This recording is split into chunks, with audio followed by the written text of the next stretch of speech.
ನಮಸ್ಕಾರ, ನಾನು ಗುರುರಾಜ್, ವಿಜಯಪುರ ಜಿಲ್ಲಾ ನ್ಯೂಸ್ ಜೊತೆ ವರದಿಗಾರ. ಎಲ್ಲಿವರೆಗೂ ಮೋಸ ಹೋಗೋರು ಇರ್ತಾರೋ ಅಲ್ಲಿವರೆಗೂ ಮೋಸ ಮಾಡೋರು ಇದ್ದೇ ಇರ್ತಾರೆ ಅನ್ನೋದಕ್ಕೆ ಈ ಒಂದು ಸ್ಟೋರಿ ಭಾಳಷ್ಟು ಎಕ್ಸಾಂಪಲ್ ಆಗಿರುವಂಥದ್ದು.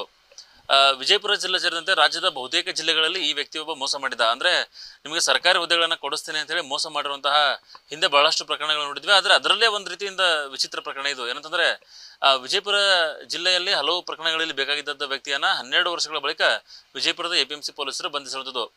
ಬಾಗಲಕೋಟೆ ಜಿಲ್ಲೆಯ ಹುನಗುಂದ ತಾಲೂಕಿನ ವ್ಯಕ್ತಿಯಾಗಿರುವಂತಹ ಜ್ಞಾನಗೌಡ ಪಾಟೀಲ್ನ ನೀಡಿದ್ದಾನೆ. ಆತ ಸರ್ಕಾರಿ ನೌಕರಿಗಳನ್ನು ಕೊಡಿಸ್ತೀನಿ ಅಂತೇಳಿ ಜನರಿಗೆ ಮೋಸ ಮಾಡ್ತಾ ಇದ್ದ. ಕಳೆದ 12 ವರ್ಷಗಳಿಂದ ಆತ ಇದೇ ವೃತ್ತಿಯನ್ನು ಮಾಡ್ಕೊಂಡಿದ್ದ. ಅದರಲ್ಲೂ ಇತ್ತೀಚೆಗೆ ಪೊಲೀಸ್ ಅಧಿಕಾರಿಗಳ ಹುದ್ದೆಗೆ ಕಾಲ್ಫಾರ್ಮ್ ಮಾಡಿದ ಬಳಿಕ ಆತನಿಗೆ ಒಂದು ಹಬ್ಬ ಅಂತಲೇ ಹೇಳ್ಬೋದು. ಯಾಕಂದ್ರೆ ಈ ಹಿಂದೆನೇ ಆತ ಇದೇ ರೀತಿಯ ಕೇಸ್ಗಳನ್ನು ಇಟ್ಟುಕೊಂಡು ಮೋಸವನ್ನು ಮಾಡಿದ. ಆತ ಮೋಸ ಮಾಡೋ ರೀತಿ ಹೇಗಿತ್ತಪ್ಪ ಅಂತಂದರೆ, ನಿನ್ನೆಷ್ಟೇ ಜಿಲ್ಲಾ ಪೊಲೀಸ್ ವರಿಷ್ಠಾಧಿಕಾರಿಗಳು ಈ ಬಗ್ಗೆ ಮಾಹಿತಿಯನ್ನು ಕೊಡ್ತಾ ಇದ್ರು. ಹೇಗಿತ್ತಂದರೆ, ಈ DYSP ಅಧಿಕಾರಿಯ ಡ್ರೆಸ್ಗಳನ್ನು ಹಾಕ್ಕೊಂಡು ಆತ ವ್ಯಕ್ತಿಗಳನ್ನು ಭೇಟಿ ಆಗ್ತಾ ಇದ್ದ. ಭೇಟಿಯಾಗಿ ನಿಮಗೆ ಸರ್ಕಾರಿ ಹುದ್ದೆಗಳನ್ನು ಕೊಡಿಸ್ತೇನೆ, ನನಗೆ ಮೇಲೆ ಚೆನ್ನಾಗಿ ಲಿಂಕ್ ಇದೆ ಅಂತೇಳಿ ಈ ಥರ ಮಾಡ್ತಾ ಇದ್ದವನು. ಸೊ ಇದನ್ನು ನಂಬಿ ನೂರಾರು ಜನ ಆತನಿಗೆ ಹಣವನ್ನು ಕೊಟ್ಟಿರುವಂಥ ಉದಾಹರಣೆಗಳಿವೆ. ಕೇವಲ ಪೊಲೀಸ್ ಮಾತ್ರ ಅಲ್ಲ, ಕಂದಾಯ ಸೇರಿದಂತೆ ಬೇರೆ ಬೇರೆ ಇಲಾಖೆಗಳಲ್ಲಿ ಹಣ ಕೊಟ್ಟಿರುವಂತಹ ಉದಾಹರಣೆಗಳು ಇರುತ್ತದೆ. ಸೊ ಎಲ್ಲ ಪ್ರಕರಣಗಳು ಸೇರಿ ಆತನ ವಿರುದ್ಧ ದೂರುಗಳು ದಾಖಲಾಗಿದ್ವು. ಆದರೆ 12 ವರ್ಷಗಳಿಂದ ಆತ ಪೊಲೀಸರ ಕೈಗೆ ಸಿಗ್ತಾನೆ ಇರಲಿಲ್ಲ. ಹಾಗೆ ಕೊನೆಗೂ ಈಗ ಪೊಲೀಸರಿಗೆ ಸಿಕ್ಕಿರುವಂಥದ್ದು. ವಿಜಯಪುರದ APMC ಪೊಲೀಸರು ಬೆಂಗಳೂರಿಗೆ ಹೋಗಿ ಆತನನ್ನು ಕರೆದುಕೊಂಡು ಬಂದು ಅರೆಸ್ಟನ್ನು ಮಾಡಿದ್ದಾರೆ.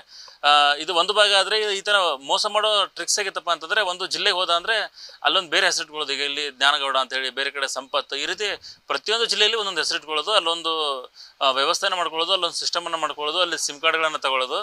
ಅಲ್ಲಿ ಯಾರಿಗಾದ್ರೂ ಹೋಗುವಾಗ ಮೊದಲ ಬಾರಿ ಆತ ಭೇಟಿಯಾಗಿ ಹೋದಾಗ DYSP ಅಧಿಕಾರಿಯ ಡ್ರೆಸ್ಸಲ್ಲಿ ಹೋಗಿ ಅವ್ರಿಗೆ ಭೇಟಿ ಆಗೋದು. ನಾನು ಈ ರೀತಿ ಪೊಲೀಸ್ DYSP ಅಧಿಕಾರಿ ಅಂತ ಹೇಳಿ ಹೇಳ್ಕೊಂಡು ಈ ಥರ ಹುದ್ದೆ ಕೊಡಿಸ್ತೇನೆ, ಅದು ಅವ್ರಿಗೆ ಆಮಿಷನ ಬಿಡೋದು, ಅದಕ್ಕೆ ಪ್ರತಿಯಾಗಿ ಹಣವನ್ನು ಕೇಳೋದು. ಈ ಥರ ಮಾಡ್ತಾ ಇದ್ದ. ಅಲ್ಲಿಂದ ಹಣವನ್ನು ತಗೊಂಡ ಬಳಿಕ ಆ ಊರು ಖಾಲಿ ಮಾಡೋದು, ಮತ್ತೊಂದು ಊರಿಗೆ ಹೋಗೋದು. ಮತ್ತೊಂದು ಊರಿಗೆ ಹೋದಾಗ ಅಲ್ಲಿ ಸಿಮ್ಗಳನ್ನು ಚೇಂಜ್ ಮಾಡೋದು, ಮತ್ತು ಹೆಸರು ಸಹಿತ ಚೇಂಜ್ ಮಾಡೋದು. ಸೊ ಈ ರೀತಿ ಈತನ ಕೆಲಸವನ್ನು ಇದೇ ಒಂದು ಮಾಡ್ಕೊಂಡಿದ್ದ. 12 ವರ್ಷಗಳಿಂದ ಈತನಿಗೆ ಹುಡುಕ್ತಾ ಇದ್ರು ಸಹಿತ ಪೊಲೀಸರಿಗೆ ಆತ ಸಿಕ್ಕಿರಲಿಲ್ಲ. ಆದರೆ ಇತ್ತೀಚೆಗೆ ಏನು ಪೊಲೀಸ್ ನೇಮಕಾತಿಗೆ ಕಾಲ್ಫಾರ್ಮನ್ನು ಮಾಡಿದ್ರು, ಅದು ಈತನಿಗೆ ಮತ್ತೆ ಹಬ್ಬ ಅನ್ನೋ ರೀತಿಯಲ್ಲಾಗಿತ್ತು. ಇದನ್ನು ಇಟ್ಕೊಂಡು ಆತ ಮತ್ತೆ ತನ್ನ ಹಳೆ ಚಾಳಿಯನ್ನು ಮುಂದುವರ್ಸೋಕ್ಕೆ ಬಂದಿದ್ದ. ಹಾಗಾಗಿ ಈ ಸಮಯದಲ್ಲಿ ಮೋಸ ಹೋದಂಥವ್ರು ಪೊಲೀಸರಿಗೆ ದೂರ ನೀಡಿದ್ರು. ಅದನ್ನು ಇಟ್ಕೊಂಡು ಪೊಲೀಸರು ತನಿಖೆಯನ್ನು ನಡೆಸಿದಾಗ ಈತ ಕೊನೆಗೂ ಬೆಂಗಳೂರಲ್ಲಿ ಪತ್ತೆಯಾಗಿದ್ದಾನೆ. ಈಗ ಅಧಿಕೃತವಾಗಿ ಎಷ್ಟು ಜನರಿಗೆ ಆತ ಮೋಸ ಮಾಡಿದಾನೆ ಹೇಳೋದು ಆತನೇ ಬಾಯಿ ಬಿಡ್ಬೇಕು. ಯಾಕಂದರೆ ಕೆಲವರು ದುಡ್ಡು ಕೊಟ್ಟಿರ್ತಾರೆ, ಕೆಲವರು ದುಡ್ಡು ಕೊಟ್ಟಿರಲ್ಲ.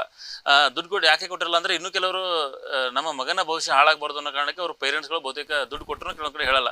ಹೋದರೆ ಹೋಗ್ಲಿ ಬಿಡು, ಮುಂದೆ ಮಗನ ಭವಿಷ್ಯ ಉದ್ಧಾರ ಆಗಲಿ ಅನ್ನೋ ಕಾರಣಕ್ಕೆ. ಯಾಕಂದರೆ ದೂರು ಕೊಟ್ಟರೆ ಅಥವಾ ಈ ರೀತಿ ಮತ್ತೆ ಕಾನೂನು ಕೋರ್ಟ್ ಇದೆಲ್ಲ ಎದುರಿಸು ಯಾಕೆ ಬೇಡ ಅಂತೇಳಿ ಕೆಲವರು ಬಿಟ್ಟಿರ್ತಾರೆ.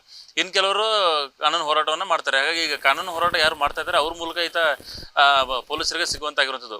2014ರಲ್ಲಿ ನಮ್ಮ ವಿಜಯಪುರ ನಗರದ APMC ಪೊಲೀಸ್ ಠಾಣೆಯಲ್ಲಿ ಒಂದು ಕಿಡ್ನಾಪಿಂಗ್, ಅಟೆಂಪ್ಟ್ ಟು ಮರ್ಡರ್ ಮತ್ತು ಚೀಟಿಂಗ್ ಒಂದು ಪ್ರಕರಣವು 2014ರಲ್ಲಿ ದಾಖಲಾಗಿತ್ತು. ಆ ಪ್ರಕರಣದಲ್ಲಿ ಸಂಪತ್ ಕುಮಾರ್ ಸಿದ್ದನಗೌಡ ಪಾಟೀಲ್ 31 ವರ್ಷ, ಬಾಗಲಕೋಟೆ ಜಿಲ್ಲೆ ಹುನಗುಂದ ತಾಲೂಕಿನವನು. ಈತ DSP ಇದ್ದಾನೆ ಅಂತಂತೇಳಿ ಪೊಲೀಸ್ ಇಲಾಖೆಯಲ್ಲಿ PSI ಮತ್ತು ಪೊಲೀಸ್ ಕಾನ್ಸ್ಟೇಬಲ್ ನೌಕರಿಯನ್ನು ಮಾಡಿಸ್ಕೊಡ್ತೀನಿ ಅಂತಂತ ಹೇಳಿ ನಮ್ಮ ವಿಠಲ್ ಛಾಯಾಗೋಳ ಅನ್ನುವಂಥ ಕಾಕಂಡ್ಕಿ ಹಳ್ಳಿಯವನು ಆತನ ಕಡೆಯಿಂದ ದುಡ್ಡನ್ನು ತಗೊಂಡಿರ್ತಾನೆ. ದುಡ್ಡನ್ನು ಕೇಳಿದಾಗ ಕಿಡ್ನಾಪ್ ಮಾಡಿಬಿಟ್ಟು ಆತನನ್ನು ಕೊಲೆ ಮಾಡುವ ಒಂದು ಪ್ರಯತ್ನವನ್ನು ಕೂಡ ಮಾಡಿರ್ತಾನೆ. ಆ ಹಿನ್ನೆಲೆಯಲ್ಲಿ ಪ್ರಕರಣ ದಾಖಲಾಗಿ ಈತ ಬಂಧಿತನಾಗಿ ಮಾನ್ಯ ನ್ಯಾಯಾಲಯದಲ್ಲಿ ಚಾರ್ಜ್ ಶೀಟ್ ಸಬ್ಮಿಟ್ ಆಗಿರುತ್ತೆ. 2014ರಲ್ಲಿ ಬೇಲಿಂದ ಬಂದ ಮೇಲೆ ಸುಮಾರು 12 ವರ್ಷಗಳ ಕಾಲ ಆತ ಅಬ್ಸ್ಕಾಂಡಿಂಗ್ ಇರ್ತಾನೆ, ತಪ್ಪಿಸ್ಕೊಂಡು ಓಡಾಡ್ತಾ ಇರ್ತಾನೆ. ಈತನ ಮೇಲೆ APMC ಪೊಲೀಸ್ ಠಾಣೆ ಅಷ್ಟೇ ಅಲ್ಲ, 2012ರಲ್ಲಿ ಮುದ್ದೇಬಿಹಾಳ್ ಪೊಲೀಸ್ ಠಾಣೆಯಲ್ಲೂ ಕೂಡ ಒಂದು ಚೀಟಿಂಗ್ ಕೇಸು ಮತ್ತು ಒಂದು ಆರ್ಮ್ಸ್ ಆಕ್ಟ್ ಅಡಿಯಲ್ಲಿ ಪ್ರಕರಣ ದಾಖಲಾಗಿ ಅದು ಕೂಡ ಮಾನ್ಯ ನ್ಯಾಯಾಲಯದಲ್ಲಿ ಟ್ರಯಲ್ನಲ್ಲಿದೆ.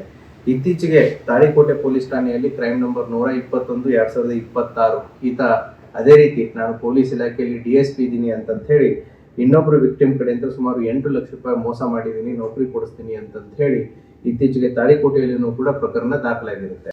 ಒಂದಂತೂ ಏನಂದ್ರೆ, ಜನರು ಈ ಥರ ನಂಬುವಾಗ ಒಂದು ರೀತಿ ಜಾಗೃತಿ ವಹಿಸಬೇಕು. ಯಾಕಂದ್ರೆ ಸರ್ಕಾರಿ ಹುದ್ದೆಗಳನ್ನು ಕೊಡಬೇಕಾದ್ರೆ ಯಾವುದೇ ವ್ಯಕ್ತಿಯ ಕೈಯಲ್ಲಿ ಕೊಡೋಕೆ ಸಾಧ್ಯನೇ ಇಲ್ಲ. ಅದಕ್ಕೊಂದು ನಿಯಮ ಅಂತ ಇರುತ್ತೆ. ಆ ನಿಯಮದ ಪ್ರಕಾರನೇ ಆಗಬೇಕು. ಯಾವುದೋ ಒಬ್ಬ ವ್ಯಕ್ತಿ ದೊಡ್ಡ ಹುದ್ದೆಯಲ್ಲಿದ್ದಾನೆ ಅಥವಾ ಸಣ್ಣ ಹುದ್ದೆಯಲ್ಲಿದ್ದಾನೆ, ಆತನಿಗೆ ತುಂಬ ಚೆನ್ನಾಗಿ ಪರಿಚಯ ಇದ್ದಾರೆ ಅಂತ ಹೇಳಿ ನೇರವಾಗಿ ಸರ್ಕಾರಿ ಹುದ್ದೆ ಕೊಡಬೇಕಂದ್ರೆ ಅದು ಬಹಳಷ್ಟು ಕಷ್ಟದ ಕೆಲಸ. ಹಾಗಾಗಿ ಜನರು ಈ ವಿಚಾರವನ್ನು ಅರ್ಥಕೊಳ್ಬೇಕು. ಯಾಕಂದರೆ ಸರ್ಕಾರಿ ಹುದ್ದೆ ಕೊಡಿಸ್ತಾನೆ ಅನ್ನೋದಕ್ಕೆ ಹೇಗೆ ಸಾಧ್ಯ ಅಂತ ಹೇಳಿ. ಯಾಕಂದರೆ ಕೆಲವೊಂದು ಕಾನೂನು ಇರುತ್ತೆ, ನಿಯಮಗಳಿರುತ್ತೆ, ಸರ್ಕಾರದ ನಿಯಮಗಳಿವೆ. ಅದೆಲ್ಲವನ್ನ ಪಾಲನೆ ಆದಮೇಲೆ ಒಬ್ಬ ವ್ಯಕ್ತಿಗೆ ಸರ್ಕಾರಿ ಹುದ್ದೆ ಸಿಗುತ್ತೆ. ಆದರೆ ಅದೆಲ್ಲ ಬಿಟ್ಟು ನೀವು ಸ್ವಲ್ಪ ಹಣ ಕೊಡಿ ನಾನು ಹುದ್ದೆ ಕೊಡಿಸ್ತೀನಿ ಅಂದರೆ ಯಾರೋ ನಂಬಕ್ಕೆ ಹೋಗ್ಬಾರ್ದು. ಎಲ್ಲಿವರೆಗೂ ಮೋಸ ಹೋಗೋರು ಇರ್ತಾರೋ ಅಲ್ಲಿವರೆಗೂ ಮೋಸ ಮಾಡೋರು ಇದ್ದಾರೆ ಅನ್ನೋದಕ್ಕೆ ಇದೊಂದು ಉದಾಹರಣೆ ಆಗಿರುತ್ತದೆ. ನಿರ್ಭೀತ, ನಿಷ್ಪಕ್ಷಪಾತ, ವಿಶ್ವಾಸಾರ್ಹ ಸುದ್ದಿಗಳಿಗೆ ಮತ್ತೊಂದು ಹೆಸರಾಗಿರುವಂತ ನ್ಯೂಸ್ 18 ಕನ್ನಡ ಈಗ ಆಪ್ನಲ್ಲೂ ಲಭ್ಯವಿದೆ. ದಯವಿಟ್ಟು ಇಲ್ಲಿರುವ QR ಕೋಡ್ ಅನ್ನ ಸ್ಕ್ಯಾನ್ ಮಾಡಿಕೊಂಡು ಆಪ್ ಅನ್ನ ಡೌನ್ಲೋಡ್ ಮಾಡೋದಕ್ಕೆ ಮರಿಬೇಡಿ. ನಿಮ್ಮ ಬೆಂಬಲ ಹೀಗೆ ಸದಾ ನಮ್ಮೊಂದಿಗಿರಲಿ. ಧನ್ಯವಾದ.